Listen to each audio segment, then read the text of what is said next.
listening to the Vale This week and the second of three special editions covering the upcoming Senedd election on May 7th. Last week we focused on the constituency of Penarth Bro Morgannwg, and this week we'll focus on Caerdydd Penarth.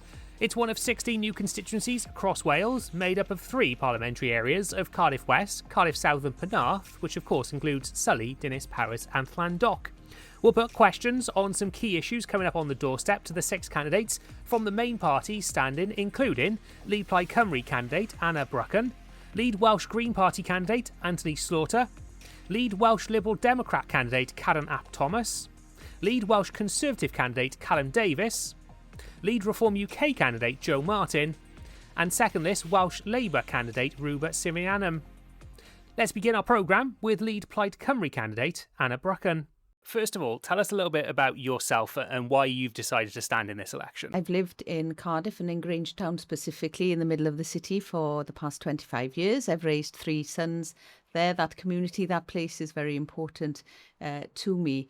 And I've never stood actually for election before. I've worked in education as the director of a trade union for school leaders for 10 years. I've worked most recently with teachers, new teachers who are doing teacher education at university level, worked with a lot of schools across Wales to support that. So education is my key background and professional expertise.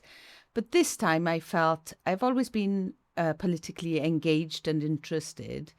And as I saw the way that the debate was going and thinking about voices that are attempting, I think, to divide our communities, it became more and more important to me to offer experience and expertise in my field, but also to speak as a voice for the community that matters so much to me, and to resist those voices. And ultimately people said, well, if you're not going to do it now, put your money where your mouth is.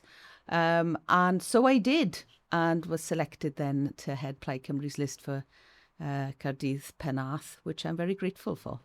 And in recent weeks, we've been out in that constituency speaking to local people about some of the issues that matter to them, which is what these questions have been created from. The first one comes off the cost of living crisis, which seems to be a big thing that everyone's concerned about: rising cost of energy, fuel, council tax, food and more.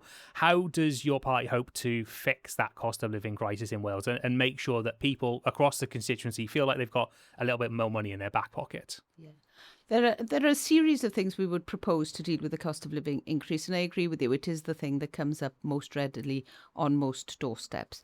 A key one is the childcare offer we're proposing to roll out. This will make a difference to families who are really struggling with what in Wales are the highest cost childcare costs anywhere in the UK. So over the period of the Parliament, we would then roll out a childcare payment to support childcare for children from 9 months to 4 years, which for each child would amount to about £30,000 over the first 4 years of a child's life.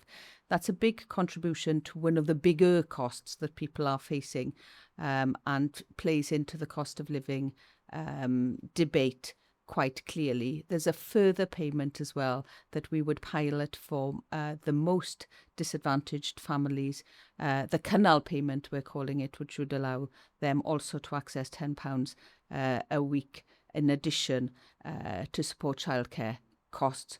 We're also looking at things like businesses. Businesses are finding costs that impact them. Particularly smaller businesses in our high street are struggling because of the costs associated with continuing their work. And also, I mean, I think high streets are very important to how people feel that their community is being looked after. So we're looking again at business rates, rebalancing that to make sure that smaller businesses in our high streets have a better deal compared perhaps to out-of-town developments. We're also arguing, and I know that some of my colleagues in Plaid Cymru at Westminster are arguing very hard around the cost of heating, a cost of energy, and particularly those who are dependent on oil, for example, to heat their homes, and arguing there very strongly for further support in that area. So those are the key, I suppose, policies around some of the issues that people are finding it hardest to deal with in the cost of living crisis at the moment. Another key issue that keeps coming up is housing. There are huge waiting lists for housing that need to be met, but many are concerned as well on the other side of that about overdevelopment. We've heard of, housing projects happening in areas like Dinas Paris and Surrey where many residents will say the road infrastructure is already struggling to cope. So how can we respond to that crisis and the need for extra housing to get people on the housing ladder, to get people into homes, but also not putting extra pressure on local infrastructure? Yeah.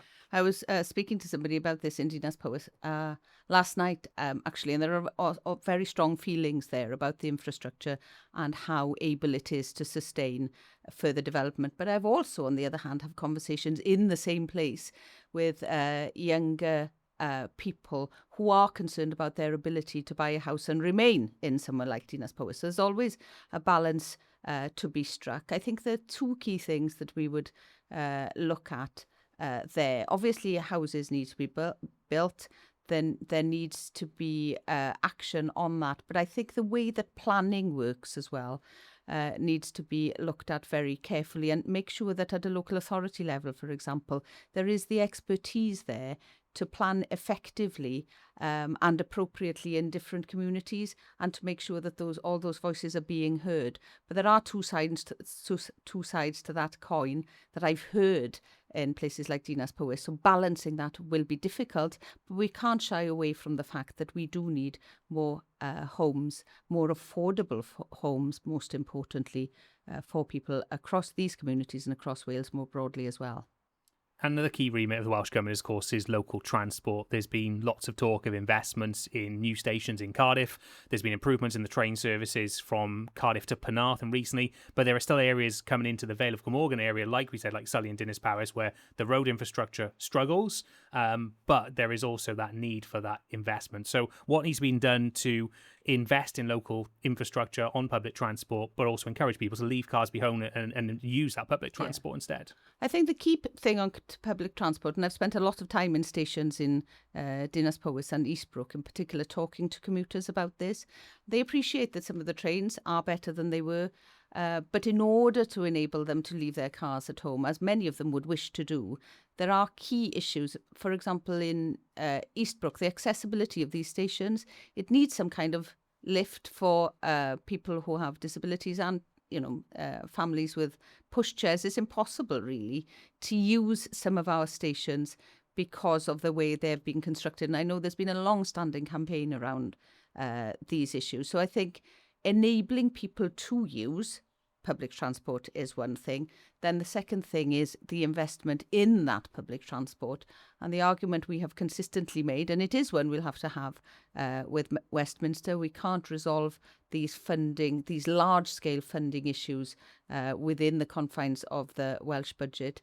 The fact that Wales has been dramatically underfunded by a total of about £4 billion around rail infrastructure in particular is something that we will be consistently arguing about. HS2, for example, and HS2 is one of those issues that people know instinctively is wrong. It's unfair.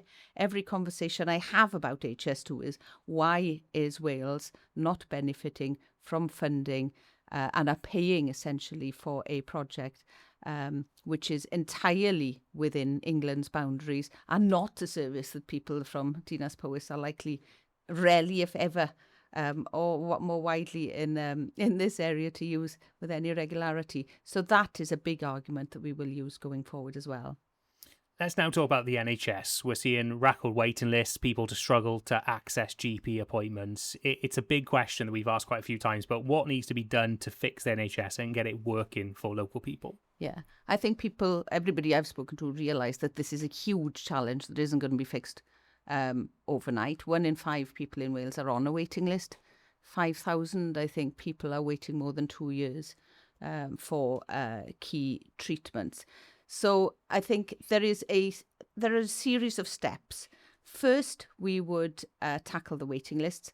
Waiting lists in hospitals take a lot of the attention and the debate around health, while most of our encounters, 90% and more of us, actually deal far more with primary care, with GPs, than we do with hospitals. But hospitals take a lot of the resource and a lot of the debate time around the health service. And if we don't tackle that first, we won't find the capacity to deal with the other pressing issues. So we would open 10 surgical hubs, so additional capacity to complete elective surgeries like hip replacements, knee replacements, that kind of thing, across the country to bring that waiting list down, in order then to release the capacity to look more broadly at what our health service needs to make it sustainable, because we can't keep being reactive. At some point, we're going to have to grasp the nettle and say, we want this to survive and we want people to be able to use it in the way expected. So the second thing would be then looking at GP capacity, 100 up to 100 new salaried GPs, to make that interface between primary care and the patient simpler and more straightforward, reducing that frustration that you hear everywhere. I'm on the phone at 8 o'clock every morning and I can't get through. That would be the second part, but also looking more broadly at health, but preventative health as well, to make sure that government resources can also be put into longer term looking after people to make sure that we are healthier for longer. So that's kind of a 3-point plan over time, if you like. And let's now talk about the polls. Whilst we're seeing that split on the right side of the vote, there's also, I think, that split we're hearing on the left side as well, where people are concerned potentially that voting for Plaid Cymru might be similar to voting for Labour because of the previous coalitions and the previous cooperation agreements. How can people listening to this trust your party to say that you're going to do something different and not just be the same as 27 years of Labour? I would urge them to look at the manifesto. It's a hefty document, but it does have, and I think what distinguishes it is that Plaid Cymru's starting point is Wales and the people who live here. We don't have to consider how Keir Starmer or anybody else in Westminster is going to feel about the proposals we are putting forward. We start from the position that Wales needs to be richer, more prosperous, healthier. We need to tackle our education system, and it's our statistics, our people, our communities that are building blocks of the policy platform we're putting forward. We don't answer to anybody but the people of Wales, and that's what makes us different, and that's what makes us care so very deeply about the two futures that people are conjuring with for post-May, and are urging people please to vote Plaid Cymru to give us the opportunity to put into practice what you've told us you want. And when it comes to the constituency of Caerdydd Penarth, look into the future, what do you think are some of the key areas for success and the key challenges facing the areas in the year to come? I think the key measures for success will be how viable, how vibrant maybe our high streets are looking at the end of a 4-year term, what those health statistics are like. Transport will be a key one, how we move around this constituency. You've mentioned some of the challenges here. The same is true of many areas in Cardiff. I think the challenges, and we will all, as communities and as a country, have to deal with these at some point, that the demographics of Wales as a country. We are older. We will need to think about how we support people, how we support the broad range of people living in our communities. So there are, I think, things that we have undertaken to do, which we hope will be visible in 4 years. But also a key thing will be, how do we have conversations in a very polarized time? How do we have good conversations with people here about the really difficult challenges facing our communities around demographics, around climate change, around the fact that the world is changing at a huge pace?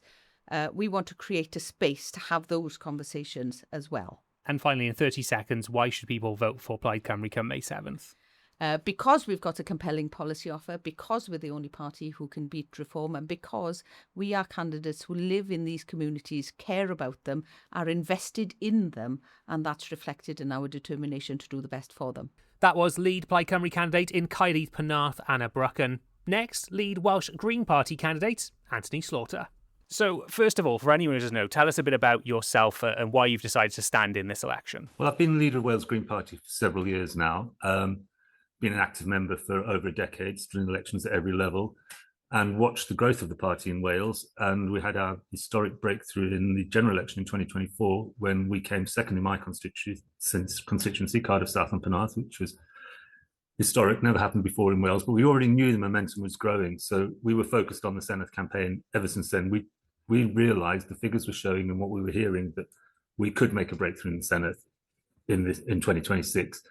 But it's grown even stronger. So back then, to be honest, 2 years ago, okay, if we throw everything at it, we'll get through in this one constituency. Then we took the Grangetown by-election, took a safe Labour seat last year in Cardiff and realised perhaps not being ambitious enough. So widened our scope to get, our aim is to get 2 people in Caerdydd Penarth. It looks like we'll get someone in Caerdydd Penarth as well. And latest polls are showing that there isn't anywhere Wales Green Party can't win seats. So we're very excited by the prospect and are planning to have a group in the next Senedd. So we're going to cover a range of issues over this interview with local people and things that they've raised with us. The first is the cost of living, which is hard to avoid right at the moment. It's a key area of concern for people living right across the constituency. People are seeing rising costs of energy, fuel, council tax, food and more. When it looks to the wider picture, how will your party hope to fix that cost of living crisis in Wales and make sure that people feel like there's a bit more money in their back pocket? Absolutely. This is very much basically cost of living in an NHS election. That's what people are talking to us about on the doorstep. People are really struggling, really hurting. We found that a lot knocking on the doors in Grangetown for that council by-election I mentioned. That's why we're looking at measures that can make people's lives better. So we're talking about some of our key priorities for this election are a rent freeze for 1 year, because people are paying extortionate rents for often almost uninhabitable homes, problems of damp and mould. And we see some of the fastest rent increases in Wales, especially in Cardiff. And that is having an impact on their quality of life and impacting on all of these measures. So we want to start with the rent freeze and ultimately bring in rent controls, but we need to do the work to get that in place. So that's why we're having a rent freeze for a year, give people some breathing space while we fix the system so that we have rent caps making rents fair and affordable for everyone. We're also looking at bringing down bills, and that's through things like energy is a high cost for people, so retrofitting people's homes, making it cheaper to heat their homes. We want to see more renewables, but unfortunately, apart from community renewables, with the energy market we need more renewables because of the climate crisis, but we also have to change the energy market, and that's a bigger, longer term thing, because that's what's driving up the price of fuel bills. But we need to tackle that with things, like I said, the insulation, retrofitting and insulation, and also travel. It's so difficult for people to get around, and we propose we're going to introduce free bus travel for under 22s and a £1 bus travel for everyone else. Being able to get to school, to college, to work shouldn't depend on how much you earn or where you live. Everyone should be able to access what they need, visit people in hospital on the weekends. So these are all very real measures to tackle the cost of living crisis. And also another key one for us is council tax is a crippling debt for many people.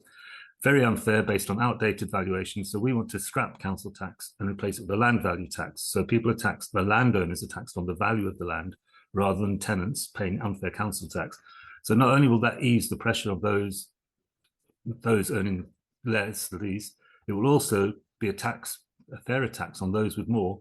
Because we talk a lot in a UK context about a wealth tax, making the millionaires and the billionaires pay their fair share. We obviously can't do that in a Welsh context. But scrapping council tax and bringing land value tax is one way to take some of that pressure off people. Another key issue that keeps coming up is housing. There are obviously huge waiting lists for housing that needs to be met, but also many people concerned about overdevelopment in certain areas as well within the constituency we're talking about. Areas like Dinas, Paris and Sully already having struggling infrastructure, but a need for housing. So how can we respond, I guess, to that need for housing, but also make sure that infrastructure isn't putting any more pressure? Yeah, it is key, and it's key to my politics. It was one of the main reasons I got into politics was housing. And that's why, starting with tenants, protecting tenants, but also we're planning to build 60,000 new social homes over the next 10 years so that everyone has somewhere. If you don't have a safe, secure, warm, affordable home, place to live, you can't build a life, you can't build communities. So it's the crux, and you can't care about anything else.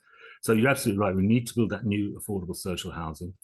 It needs to be built for the 21st century, not the 20th century. It's criminal that new houses are being built now with gas boilers, without solar panels, all of these things which would help with people's bills. But you're absolutely right. There's been so much inappropriate development, developers putting up shoddily built houses as quickly as they can, and often in inappropriate places. So we'd want to also properly resource planning departments so these decisions can be made with more care and attention. But absolutely, we need to build the houses that people need. And off the back of that comes transport as obviously a key bit that the Welsh Government is involved in. Obviously, there's been lots of talk about investment into train stations, into Cardiff, and there's been improvements to train services in Penarth in recent years as well. But there are still issues in areas like Surrey and Dinas Powys and parts of the capital, with local road infrastructure struggling to be mentioned there with all these new developments. What needs to be done to improve transport infrastructure and encourage people to get out, use public transport more, and maybe leave the car behind at home? Yeah, those developments on the rail network are to be welcomed. They're a bit slow and we need it faster and quicker. And yes, you're right, I'm spoiled. I'm lucky I live in Penarth, which is very well connected to Cardiff. But if I want to come out and visit people in Barry or Surrey or Dinas, then I experience the transport frustrations that people in those communities have, because I have to go into Cardiff to go back out to the Vale.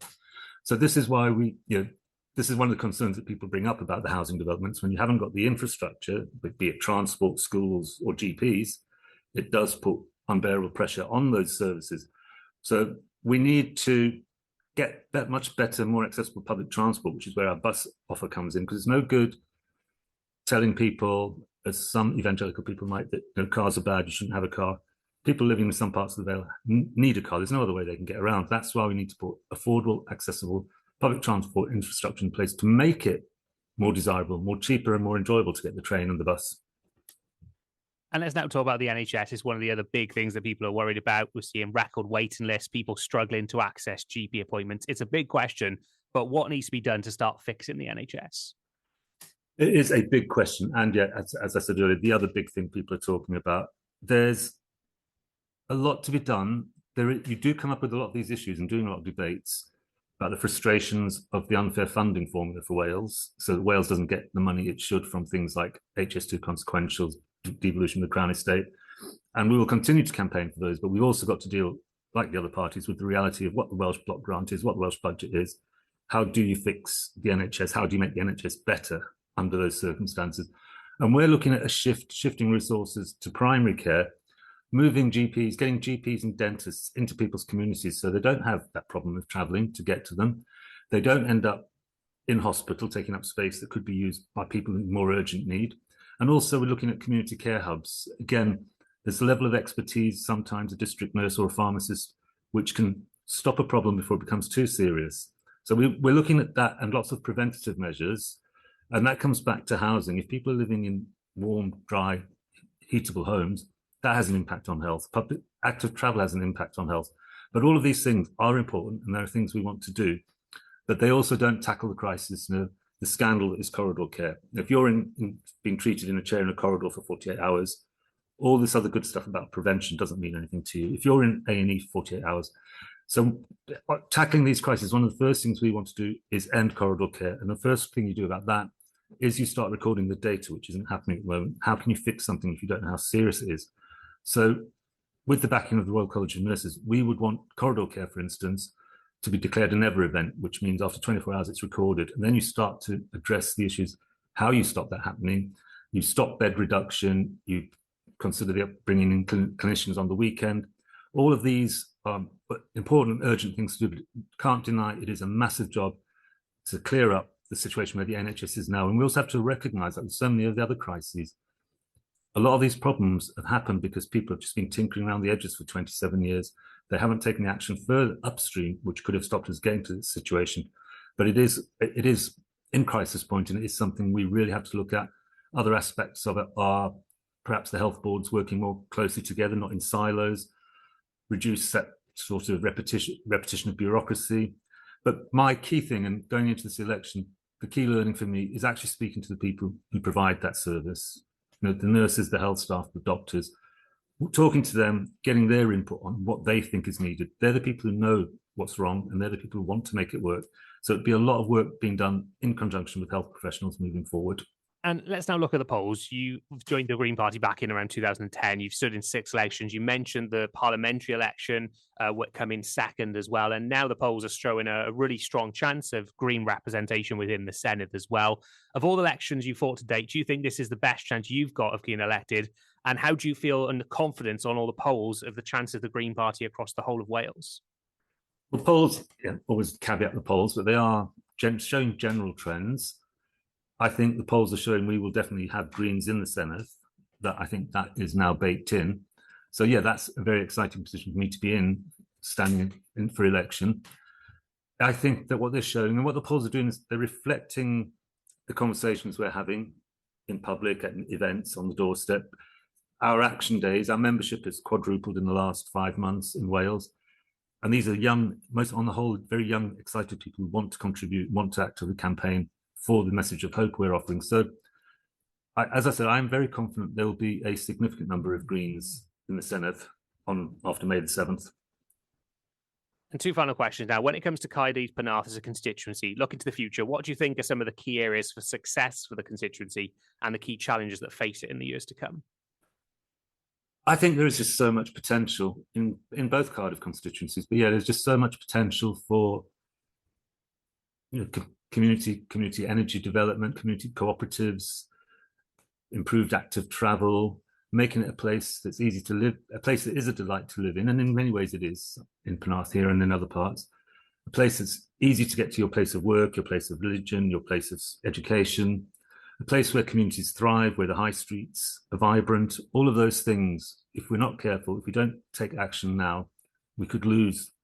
We already have some of that, but you can see it deteriorating. You see it in Cardiff, the loss of small independent music venues, small hospitality businesses going under. Those are the sort of businesses and institutions that bring life to the city, and that's what we've got to fight to keep.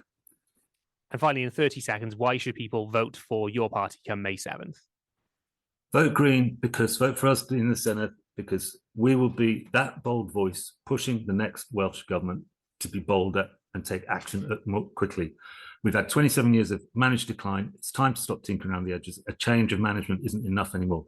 And what I would say to people, voting Green in so many places, especially here in Caerdydd Penarth, where I'm confident we'll get at least one, but if you vote Green, that 6th seat in Caerdydd Penarth is between Reform and the Greens. So voting Greens not only gets you a hard-working Green Senedd member, it's one less Reform Senedd member in the building. That was lead Welsh Green Party candidate in Caerdydd Penarth, Anthony Slaughter. Next up, lead Welsh Liberal Democrat candidate, Karen Ap Thomas. So first of all, tell us a little bit about yourself and why you decided to stand in this election. So I first moved to Cardiff 10 years ago. I've had quite a varied career working in for national charities, in the arts, and for local universities as well. And feel like I've got a lot of skills to bring to the role of Senedd member, know a lot about the way that things work, but also really passionate about making a difference in the communities right across Caerdydd Penarth, the south and west of Cardiff, and Penarth and Dinas Powys as well. I think there's, we've suffered really quite a bit over the last few years because of the way that Labour have managed Wales, and because they're now in government the other end of the M4 as well.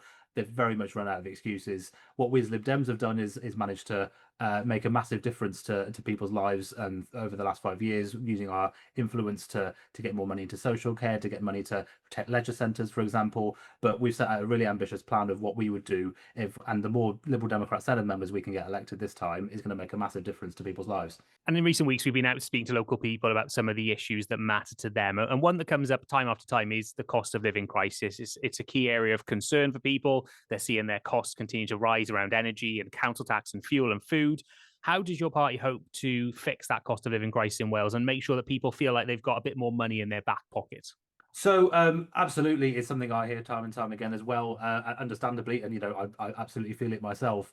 Of course, a lot of the sort of the levers over influencing the cost of living aren't things that are devolved, so it's important to be really clear about what the Senedd actually can do. So my colleagues in Westminster, a big group of Lib Dem MPs in Westminster have been making the case around an emergency cut in fuel duty, VAT on charging electric cars, and capping bus fares, for example. But here in Wales, the one key thing that we are going into the Senedd election saying we'd like to do to help hard-pressed families is a really big universal childcare offer. So making sure that for 30 weeks, for 48 weeks, 30 hours, 48 weeks of the year, a fully funded childcare place from 9 months right up until people start school. I'm hearing from so many families that the cost of childcare often sort of exceed the cost of their mortgage, and it just doesn't make it financially viable for them to go back to work and earn a living. And that will make a massive difference, not just to making sure that every child gets a really great start in their lives, but also helping families who are finding that really hard to keep up with that increasing cost. And that cost of living crisis has a knock-on effect to small businesses and high streets. Their costs continue to rise as well, but also shopping shopping on the high street is declining. People are turning to shopping online more and more. What needs to be done to support high streets and support small businesses to thrive across Wales? So again, there's lots of stuff that isn't evolved. So on a Westminster level, we want to see like a bit of an online sales tax, for example, to put local high streets back on an even keel with like you say, some of the sort of the cheaper giants that can get away with cutting costs and prices through the way that they operate. High streets are a really big part of our communities and need to come back to being a sort of a thriving centre of them. I know that some are thriving much more than others, but I know that businesses, even on the more thriving high streets, are still struggling and finding it difficult. We've been really clear. We've been wanting to see a immediate reduction in VAT. For hospitality businesses, because they are the ones that are struggling the most. If you don't have as many spare pounds in your pocket, it's the pubs, it's the cafes, the restaurants that suffer most immediately. But also we need to look at the business rate system. There are it is very much penalises small businesses and high street businesses in a way that isn't conducive to helping local high streets thrive. So we've said we want to completely overhaul that system to make it much fairer and to incentivise people to open up shops in empty premises, to keep businesses going, and incentivising the right sort of businesses that we want to see as well. So less of the the barbershops and more of the sustainable local businesses that people actually want to see and will use. Another key issue that comes up is housing. There are huge waiting lists for housing across Wales, really, and people are concerned then about what comes with the back of that is overdevelopment and potential strain on infrastructure already. In many communities, we're seeing and hearing that already. What can be done to balance that need for housing, for social housing, but also ease in pressure, I guess, on local infrastructure in some areas? Well, we need more houses. I'm someone who's only just managed to get himself in the last couple of years on the property ladder after, a lot of side hustling and a lot of work on the side to build up a deposit. And even then, it's very much not the house of my dreams. It's something is a stepping stone. So we really need to build more houses to not only bring down rents, but also make it so much easier for people to get on the property ladder. Many more of those need to be social housing. I know there has been some growth in recent years in the building of social housing, but it started far too late, and we need to very much accelerate that. But also, I absolutely agree that it needs to be the right housing in the right places, and as part of the planning for those houses needs to be that infrastructure. I've seen there are so many parts of Cardiff, for example, that I think have been quite badly planned, and you've got big communities in Cardiff that don't have very many local amenities, that you're depending on cars to get anywhere useful. That's a result of bad planning. So we need to make sure that as local authorities are sort of planning where housing is going to be, it's being thought through in a sensible way, and it's been thought about how can we build sustainable communities that can actually thrive, that have thriving local shops and high streets, have the sort of the services that they need locally in terms of like doctor surgeries, and making sure that people can stay within their communities as much as possible, and we don't need to be driving cars everywhere and depending on cars to get to what you need to be done, and to just get your local shop in, for example. And you mentioned their transport. That's a key remit of Welsh Government. There's been lots of talk around this election around various policies like Cardiff Airport, Transport for Wales, 20 mile per hour and such. You mentioned there that important bit around transport and making people look at other options instead of just using a car. How can we make sure that those developments in transport infrastructure don't just sit to cities, but come across into rural areas as well, and kind of everyone has access to great public transport? Yes, and this is absolutely really vital. The Vale is really lucky that it's got quite a few train lines left, through Penarth and through into Barry, for example. Making sure that we're increasing the frequency on those lines and making it, viable for people to be able to use that as part of their daily lives. A service that comes sort of every half an hour, for example, isn't exactly going to be the most useful. If you just miss a train, you're then going to have to wait half an hour for the next one. That's that's not an incentive really for people to start using it. And the disappointing thing actually was sort of the lack of in Transport for Wales' sort of recent vision document that they published. There wasn't really much to say about sort of increasing services in the Vale of Glamorgan and making sure that that is pushed through. There's also a lot of dangling of carrots at the moment for potential new stations and lines going, for example, tram lines going through into Splot and Tremorva around where I live.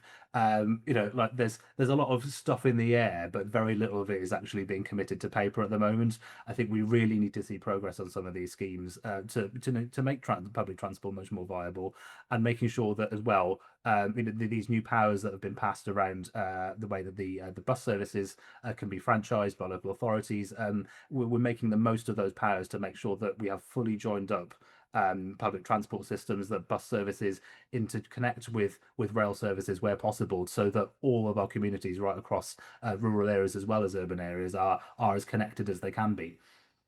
And let's talk about the NHS. We're seeing lots of parties say how they're going to fix the NHS in some way, and we know that most people are saying it doesn't quite work for everyone at the moment. What needs to be done to bring down waiting lists, get people better access to GPs, and also to fix some of the issues that are wrong with the NHS currently? Yeah, it's a massive issue. I've seen it myself. I've got a long-term condition, which means I need regular checkups, and the delays that I've had with getting that have been quite extraordinary. And I hear stories every day. The thing that we are saying as Liberal Democrats in this election, the one single thing that we can do to try and unclog some of this backlog and waiting lists is actually to invest in social care. So every single day in Wales, we spend £750,000 on people who are in hospital beds, who are completely fit enough and well enough to go home, but are waiting for a care package to be released into their community or back into their homes, and that social care package, that support, isn't yet in place for them. So investing an extra £300 million into thousands more social care places right across Wales will reduce that pressure then on the NHS, will get people out of hospitals and free up those beds then, so that we can get people into hospitals, make sure they're getting treated. We're seeing scandals in some hospitals of ambulances queuing outside because there's not space for people in the hospitals. That will hopefully come to an end as well. And making sure that happens, I think, is going to be a massive difference to the way that the NHS works at the moment. It just needs that upfront investment, but it will save so much money in the long run. And to date, the Liberal Democrats have only had one member in the Senedd. The latest MRPs looking like there could be good results or bad results, depending on how you take them. With such a divide in the voting system at the moment and the growth of parties like Plaid Cymru and Green, how likely do you think if someone votes for the Liberal Democrats, they'll get representation in the Senedd? It's a really big chance. I think there are certain parties that want to paint this as a two-horse race contest, but we're in a proportional system now, which means that people can vote for parties and actually get several different parties representing them. So if you agree with our priorities on sort of investing in social care to fix the NHS, on making sure that the more money goes into cleaning up our rivers, into childcare, and that not a penny in the next Welsh government is spent on taking Wales down the path towards Welsh independence. It's really important that you vote for those priorities by voting Welsh Lib Dem, and people can get Welsh Lib Dem representation if they do so. And when it comes to the Caerdydd Penarth constituency, look into the future. What do you think are some of the key areas for success and the key challenges facing the constituency? I think the proof will be in the pudding of what the next Welsh government can deliver on bringing down waiting times in the NHS. That's a key priority for us, but also making sure that we have thriving, livable communities, and some of the stuff we talked about already around people being able to afford to to live where they are. That we've got thriving high streets that can support a community. There's I think overall, generally, people just feel things are a little bit broken at the moment, and a bit of positivity that things are going in the right direction to fix public services and to solve a lot of these deep-seated issues that we've been seeing over the past few years in Wales. I think that's what all people are crying out for. And as Lib Dems, we've been really ambitious and set out a very clear plan of our priorities of what we want to achieve over the next 4 years, and I hope people will back that this May. And finally, in 30 seconds, why should people vote for the Welsh Liberal Democrats come May 7th? So, as I said, there isn't going to be any majority government after May. So the question is, who do you want making up that government? What priorities do you want to see at the table to influence the direction of the next Welsh government? Lib Dems have really been really clear. Our priorities are making sure that we protect the NHS and unclog those waiting lists by investing in social care, and not a penny of Welsh public funding is spent on independence, that we are ploughing all of that into fixing our broken public services. And if you want that, you need to vote for it. And that can lead to a Lib Dem winning in your area this time. That was lead Welsh Liberal Democrat candidate in Caerdydd Penarth, Cadan Ap Thomas. Next up, lead Welsh Conservative candidate Callum Davis. So I'm a councillor in Cardiff West, part of the constituency already, have been doing that for 4 years now. As a councillor, I have already delivered on all the election pledges I made. They weren't easy ones either, and I managed to do that from a position of opposition. And I'd like to do that on a wider level for a wider group of people. And I think my record shows I can do it already, and I'd like to do it in the Senedd. One of the reasons I also want to step up to national politics is because I'm really concerned about the future of the country and the way that especially nationalist parties, separatist parties are gaining popularity, and how they have already managed to work with Labour to get so much of what they want over the last 27 years. And I don't want it to go further. Fundamentally, the purpose of Plaid Cymru is to push us towards independence. And I want to make sure that there's a strong unionist voice in the Senedd representing this part of Cardiff and Penarth. And over the last couple of weeks, we've been out speaking to local people about some of the issues that matter most to them. One of the key ones is the cost of living crisis affecting so many people, with rising costs of energy, fuel, council tax. I'm sure in areas of your constituency as a councillor, you're already seeing this as well. How does your party hope to fix the cost of living crisis in Wales to make sure that people in the constituency feel like they've got a bit more money in their back pockets? Sure. I mean, absolutely. Cost of living comes up a lot on the doorstep as a general issue. Firstly, I think it is important to say that any politician standing in the Senedd who says they can actually solve the cost of living crisis is probably bending the truth a bit, because the international context bears down so heavily on us. And then also so many of the levers are the responsibility of the British Parliament, and we need actors in those spaces to solve issues there. What we think we can do as a party in Wales is use the other levers at our disposal. And the one I'm really excited about, the one that I really like telling people about, is getting rid of stamp duty in Wales. I recently bought a house, and I don't know why the government asked for a massive chunk of money, because it didn't play any part in making that process swift. Housing is already going to be the biggest chunk of your outgoings on a monthly basis. It's already going to be the most expensive purchase you'll make during your life. And I think making it easier by cutting this tax that the government doesn't do anything to earn out of the equation is really helpful, not only in terms of finances, but actually for the housing market in general as well, because it means that not only is it easier for people to get on the housing ladder, it's easier for families to get into larger homes, but also crucially, it's easier for older people to downsize. And that means freeing up more appropriate housing for different household sizes. And another key issue that comes up is housing in two real forms, I guess. Firstly, there's huge waiting lists that need to be met, and targets have been set by the Welsh Government, but also concerns around overdevelopment and those ambitious house building targets as well. They're already putting a strain on infrastructure in areas like Penarth, Dinas, Powys and Sully that we're seeing here locally. And there's been many campaigns there against new developments. So how can the Conservatives in the Welsh Government respond to that housing crisis without putting even more pressure on local infrastructure and people that already live in those areas? This really is a difficult balancing act, because one of the things that's really important to communities is to make sure there's a sense of place built into development, so you feel like they're not just some sort of tack on or addition. It doesn't feel like it's too faceless, as it were. And so I understand that. One of the reasons that we have issues when it comes to housing is the price of housing is so high, and 70% of the costs of a house is in the land. So you have this ironic thing where you actually need to release more land to bring down the price of the house, but then there's also enormous inflation in terms of the construction costs at the moment in the last few years since COVID. Construction costs, fuel costs, obviously right now. We basically need to increase supply. I think building densely is really important. I think Cardiff as a capital city has a responsibility to, especially in the south and the bay, these regeneration areas, have real responsibility to building densely. that means tall, it means flat.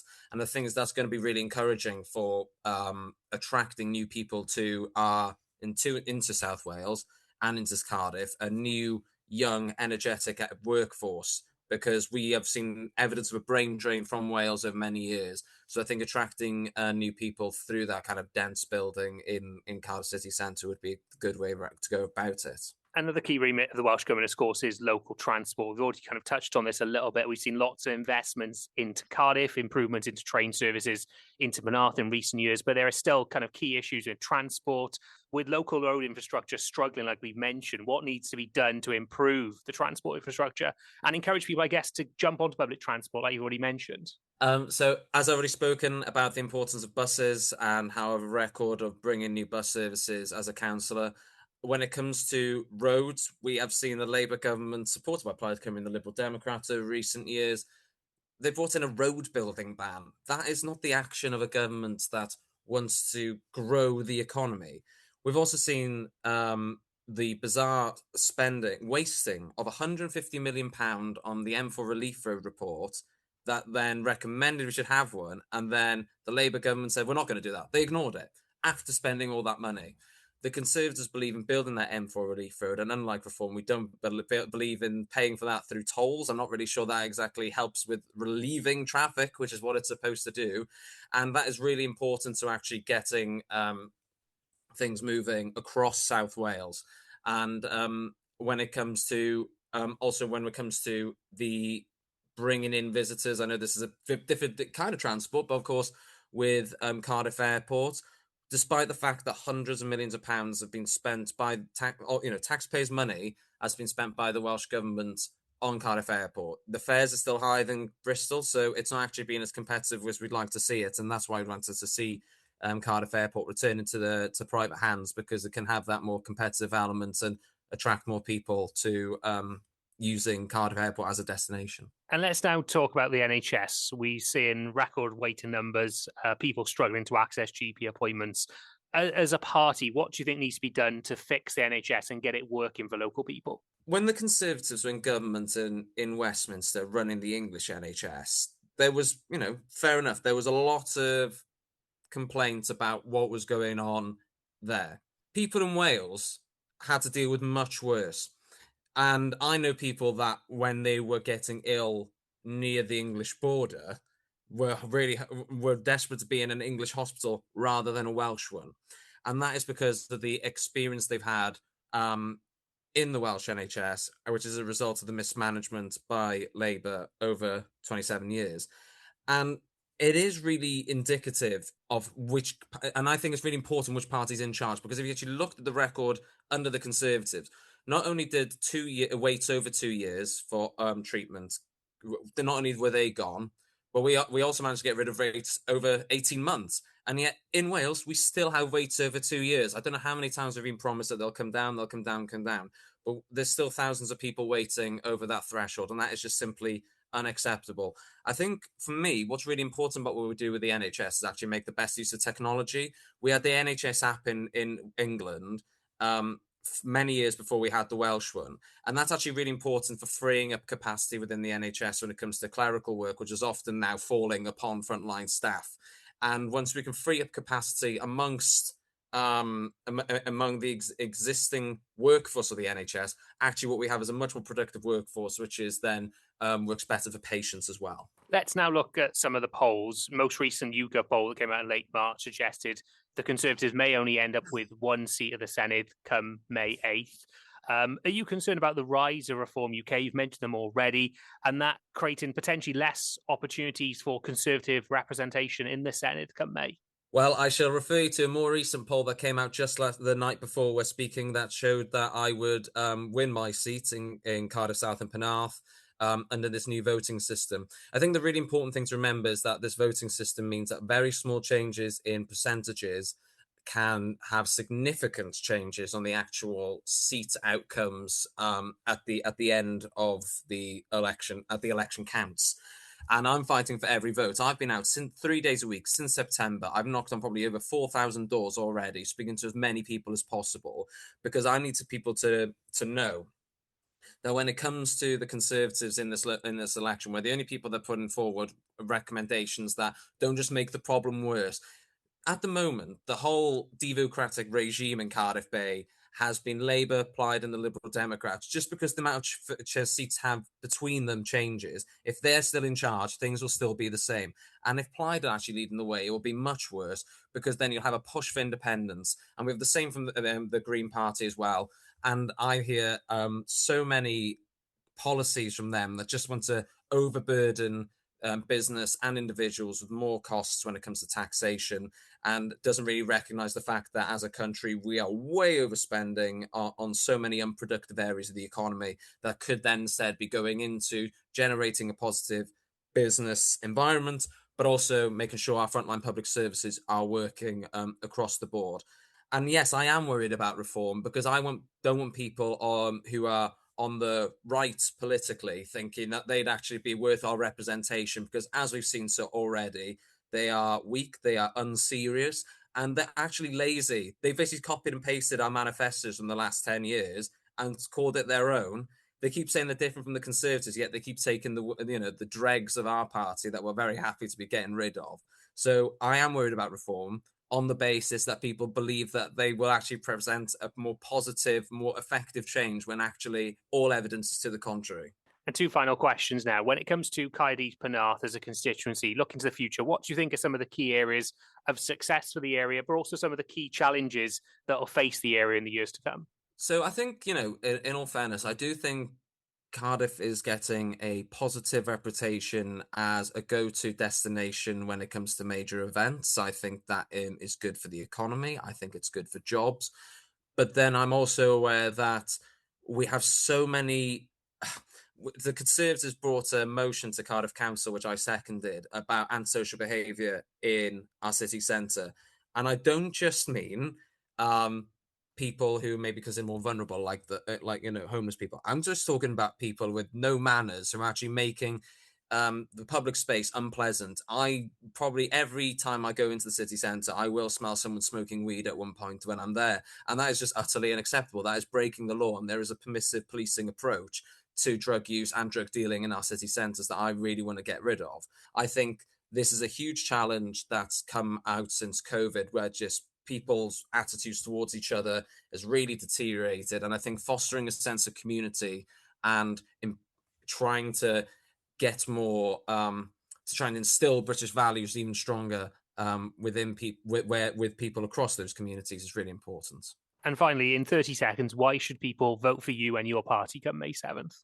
The Conservatives in this election are providing solutions that will help you keep more money in your pocket, will stop waste in Welsh Government, especially in areas where they're not even funded to be spending money on. It will lead to a completely different approach in how politicians in Wales think about taxpayer money and the approach to public services, which have, demonstrably failed over 27 years. Plaid, Labour, Liberal Democrats, Greens, they're all part of the same left-wing consensus that has kept Wales down for 27 years. And when it comes to reform, you're simply voting for a party who are lazy and unserious. With the Conservatives, you have people who are mindful of the challenge ahead and will strain every sinew to make life better for people across this constituency. That was lead Welsh Conservative candidate in Caerdydd Penarth, Callum Davies. Next, lead Reform UK candidate, Joe Martin. So, first of all, for anyone who doesn't know, tell us a bit about yourself and why you've decided to stand in this election. Sure, yeah, so I'm 28. I was working in wealth management for a long time in financial services before that, after leaving university. So I'd found myself a decent job and I was looking to buy a house in Cardiff where I grew up. I've lived in Cardiff my whole life and I was on a decent wage, but it just seemed like if you're in your mid-20s and you've done everything right, you're looking to buy a house, you won't be able to because wages are simply too low in this country and the cost of housing is too high. And I thought the one party that would be able to address address the issues like not being able to afford a house in your 20s or reform, because they're the only party that want to address the issues caused by mass migration, pushing down wages and pushing up the cost of housing. So they seemed like the party for me. And in recent weeks, we've been out speaking to local people about some issues that matter to them, which have kind of created some of these questions. The first one comes the cost of living crisis, which is coming up for lots of people. Some things you mentioned there already. How would reform work to support people and make it feel like they've got more money in their back pockets? So one of our key pledges is that we're going to lower income tax across all income bands. That'll be done over the course of 4 years if we are elected. So that will put hundreds of pounds back in the pockets of working people. And so that's going to be a measurable difference for them that they'll be able to feel. And then obviously issues like bringing down inflation and bring down the cost of living more generally. That can only be done with sensible, prudent economic policy. So not committing to things like rent controls, for example, which will eventually push up the cost of living. So it's about sensible fiscal management. We've seen that our leader, Dan Thomas, can deliver those kind of results in his management of London. Of his management of a council in London. He can make the necessary cuts to bills while protecting key services. So that's our pitch to the Welsh people, is sensible economic management. And the cost of living crisis is also having a knock-on impact on small businesses. There's a huge number of SMEs right across Wales. Their costs are rising too, but also high street footfall is declining. More people are turning to online kind of shopping as well. There are some great high streets across the constituency that you hope to represent. What needs to be done to support small businesses on high streets and make sure they continue to thrive? Well, we've seen, for example, Labour introducing rises in national insurance from Westminster. These have proven a death knell for small business and for high streets, and obviously the rises in business rates for high streets. Small businesses are just in an untenable position, and so we need to structure our economy in such a way that small businesses can grow into medium businesses and medium into large, and not penalise small business owners. So, for example, we're seeing Labour councils introducing the van tax. So people who rely on vans to conduct their small business will be charged extra simply to park the van outside their home. These are the sorts of anti-business measures that are really putting the nails in the Welsh economy that we can reverse if you vote for reform. And you mentioned in your opening about housing. There are obviously huge waiting lists for housing that need to be met, but also in areas people are concerned about overdevelopment. Thinking about this constituency now, areas like Dinas, Powys and Sully, for instance, we've seen lots of residents raise concern about local infrastructure already creaking at the seams. What needs to be done to respond to that need for housing, but also to make sure that there isn't that extra pressure put on local infrastructure? Yeah, obviously investment in local housing needs to be met with investment in local infrastructure as well. That obviously goes without saying. I don't think that we should be scared of building the necessary housing. Obviously, it'll take prudence to match that with local infrastructure, but at the end of the day, we can't let that scare us off actually building the homes that people need to live in. Another key remit of the Welsh Government is, of course, transport. They own and run Caerdydd Airport, Welsh Government, and Transport Wales. Your party's talked quite a lot about the 20 mile per hour introduction in the past. What needs to be done to improve transport infrastructure across this constituency and to support the kind of growth of local transport and getting people to use other alternative methods? Yeah, so economic growth and local transport are intrinsically tied. We've seen that the Welsh Labour government has been unwilling to make the necessary investment in, for example, developing the M4 relief road. That would be a huge boon to the economy of South Wales, but they've been unwilling to do so because it would have adverse environmental impacts, but those don't outweigh the need and the necessity for economic development in South Wales. So we'd make that necessary investment in the M4, and that would rejuvenate the economy. And those two things go hand in hand, and you really can't have one without the other. And now let's talk about track record. Obviously, you mentioned the party's leader working in London, but in Wales, Reform to date hasn't had any representation in the Senedd. So you're a fairly new party to the Welsh Government.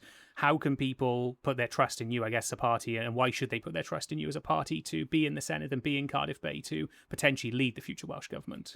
Sure, we have a track record in local councils, obviously not in Wales but in England, where we've delivered the lowest council tax rises of any political party. So we have that track record at a local level.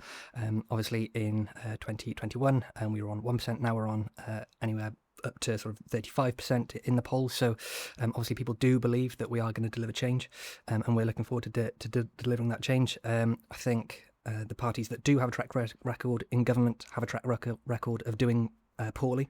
So obviously Plaid and Labour have been cooperating since 2021, cooperating to make the country worse, delivered the lowest educational outcomes, the worst health outcomes. And we're the poorest economy in the United Kingdom by far. So I think if you're looking for track record, then you wouldn't look for it for Plaid and Labour. So no, we're absolutely looking forward to having a voice in government so that we can actually start holding these parties to account. And having that voice in government, the new voting system allows for much more collaboration across parties. Do you see yourself as a party being elected, being able to collaborate with other parties for the greater good of Wales, or is it planned to kind of work by yourselves as Reform? How do you see yourself forming part of a future Welsh government of this new system? Yeah, it all depends on how sort of the cards fall, and with regards to who gets what amount of seats. Obviously, the establishment parties have ruled out working with Reform, but I suppose that's to be expected. We've always been the outsiders, we've always been the underdogs, and we've always been anti-establishment.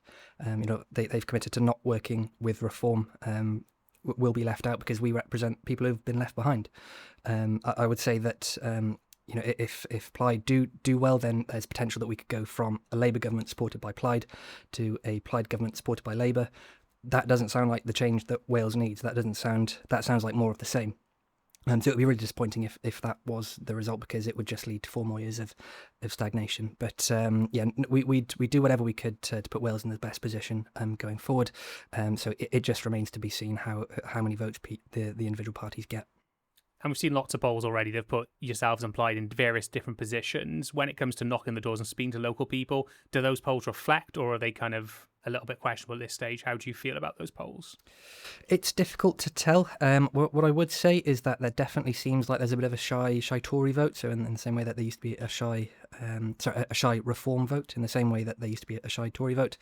So the response we're getting from on the doorsteps is really, really positive, and it's really encouraging, which is amazing. But then sometimes you'll talk to Reform voters and you say, would you like a garden board, or would you like a poster in your window to show your support for Reform? And even though they're going to be voting for us in force on the day, they're scared to have a Reform vote, a Reform poster in their window, and they all say the same thing. It's because they're scared of getting a brick through the window. So I think that speaks to a much starker division in our country, where Reform voters are afraid to say what they think. So obviously that's sad and upsetting, but I think that it means that we could do a lot better than the polls are predicting on the day. And when it comes to the Caerdydd Penarth constituency, looking to the future, what do you think are some of the key areas for success for the constituency, and also some of the key challenges facing the area in the years to come? That's a very good question. I suppose that our constituency is one half of Cardiff, so what would be good for Cardiff would be good for our constituency as a whole. Obviously, you want to see transport improved, you want to see economic rejuvenation. But I think what will be good for Caerdydd Penarth will be the same things as what's good for the country. So, for example, the mismanagement of the hospitals in the constituency point to a more fundamental issue with how the NHS is being run in the country as a whole. So, yeah, if we can tackle those sort of systemic issues with the NHS, for example, or with the weaknesses in the transport infrastructure, then Caerdydd Penarth can see enormous improvement. And finally, in 30 seconds, why should people vote for Reform UK when it comes to May 7th? I think the old establishment parties have been tried and found wanting. There's only 3 new ones that you can vote for, Reform, or Plaid Cymru, or the Greens. Of those 3 parties, Reform are the only party that want to keep Wales in the Union. The other 2 are separatist. And more than that, we're also the only party that care about immigration as well. And obviously immigration isn't a devolved issue, but I'll tell you why it's important. It's because Plaid Cymru want to make it a devolved issue. They're in favour of unlimited immigration. The Greens are in favour of universal basic income, so that would entail a universal basic income for the entire world. So it seems like Reform are the only party that care about immigration and want to keep Wales a part of the Union. And so for me, it's a binary choice. That was lead Reform UK candidate in Caerdydd Penarth, Joe Martin. And finally, second list, Welsh Labour candidate Rwba Sinfianum. First of all, tell us a little bit about yourself and why you decided to stand in this election. Well, currently I'm a Vale councillor for Penarth, so it's something for me which, you know, I like representing the people of Penarth, well, St Augustine's ward, and I guess my background is, you know, I was the first person in my family to go to university. I then went on to practiced law for a bit and then worked in the third sector. And I guess my values have always been about trying to give people who don't necessarily have a voice in society to advocate for them and to give them that voice. When I moved to Wales with my family about 15 years ago, I got involved more in the Labour Party locally and in local politics. Then I became a councillor. And so for me, this is part of that. I want to use my skills to represent the people of Caerdydd Penarth in Cardiff Bay. And in recent weeks, we've been out and about to speak to local people about some of the issues that matter to them. Many of those, I'm sure, have come up on the doorstep as well. The key one that comes up time after time is the cost of living crisis. It's a key area of concern for people living in this area. People seeing rising costs of fuel and energy and council tax and other things as well. How does your party hope to be able to fix the cost of living crisis and make sure people feel like they've got a bit more money in their back pocket? I mean, it's worth sort of stating, up front, I guess, that this is a cost of living crisis not made in Wales. This is a cost of living crisis that's, been coming through, Brexit, COVID, Liz Truss's, budget. So these are things that have been foisted not only on people of Wales, but in the UK and, in the rest of the world. So the things that the Welsh Government have already done towards that are things which are the everyday things. So keeping a cap on bus fares, on helping people with childcare. And these are the things that we'll build on in the next Senedd. With more money coming down from Westminster, it's an opportunity for us to really build on that. Energy is another really important cost for people in this crisis, and we're assisting with that. Making cleaner energy ourselves will in the future give us an opportunity not having to be reliant on external energy and gas prices. So that's something that we're investing in for the future in clean energy, and right now we're helping people with their bills by bringing those bills down. So that is something that we're very aware of, and we'll continue. And the cost of living for people to the best way out of the cost of living crisis is for people to have better jobs, good heated homes, and these are the things that Welsh Labour are helping people get. And another key issue that comes up is housing. There are obviously huge waiting lists for housing that need to be met, but concerns in many areas about overdevelopment. Areas in Dinas, Paris and Surrey come up quite regularly with people concerned about the road infrastructure in that area really struggling and creaking at the seams. So how can you address, I guess, the need for housing, but also, I suppose, minimise concerns and pressure on local infrastructure? You're asking me as well, because I'm part of my responsibility in the Vale is our local development plan in the Vale of Glamorgan. It's a balance, and housing. There is a housing crisis in the Vale of Glamorgan as well as across Wales. So we are an area of growth in the Vale. Cardiff is an area of growth. So we do need to build houses for people, but we're not doing that blindly. We're doing that in consultation with our communities, in consultation with health boards, with local businesses, with people who will have a part to play in those communities that we want to build. So it is a balance, and I hear people when they talk about, but how are our schools going to cope? How are our doctor surgeries going to cope if we have more housing? The answer to that is, well, we talk to the people. We have consultations with our education departments, with the health boards, with the local GP surgeries, to ensure that as there is growth growth and capacity in those areas too. And I guess at the end of the day, people do need housing. I was late today for this interview because I was in Canton today at the old mill, which was the old paper mill, and there's a fantastic new housing there, which is a mixture of social housing, low cost housing, and ordinary housing. And it's an amazing area. It has green spaces, and that was a mix. That's a non-profit company that's built those alongside Welsh Government, and that's what I want to see. I want to see good housing that people want to live in, that gives them connections to their communities, and gives them well-being. Because at the end of the day, having a home increases your well-being. It increases your children's chances, of a better future also.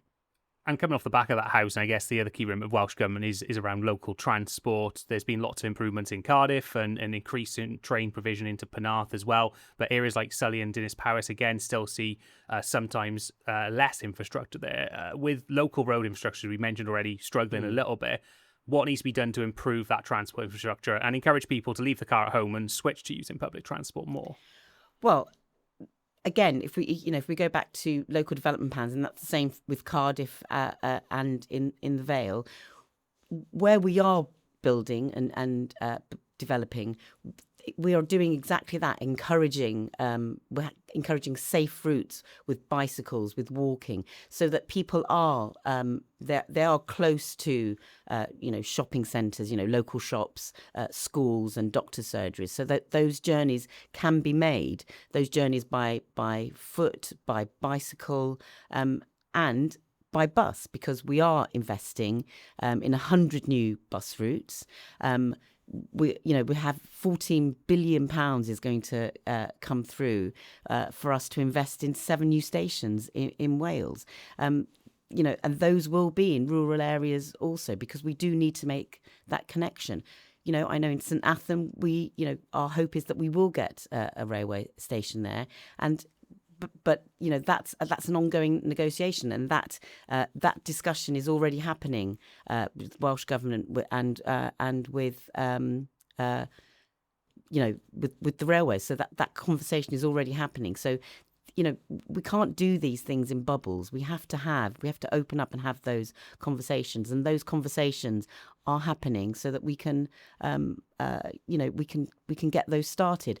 And and I would say to the people of Caerdydd Penarth that if I'm in the Senedd, I want people to knock on my door to say, come on, you said that this is a possibility. We want to see it happening, and we need to be held to account for that.